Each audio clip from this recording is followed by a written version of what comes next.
Okay, ito na yung ating accessories sa ating sliding door. Ito yung gagawin nating mock-up. Yan.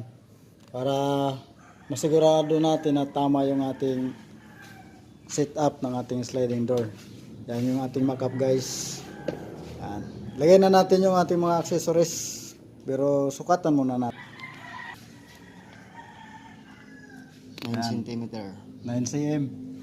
Sa kabila, 9 cm. 9 cm din.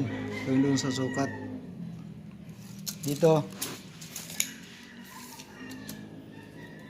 Sa kabila, 15 cm. yan, 15. Sa kabila, 15 din. Yan na po yung pinakagilid ng pinto. Yan. Lagyan muna natin yung pangtaas na roller. Yan. Sa 15. Tiyakin natin na nakabangga yung Stopper. ito. Yan, kailangan nakabangga yan dun sa ating Plywood. plywood. Yan. Ibabangga natin. Yan sa gilid. Yan.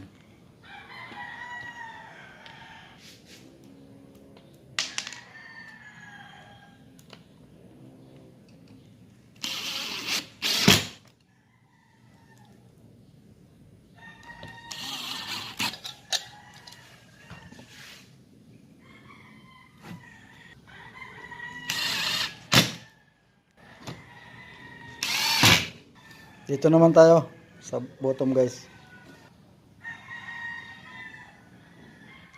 Yan, may stopper din yan. Yan babangga sa dito sa pinakailalim ng plywood.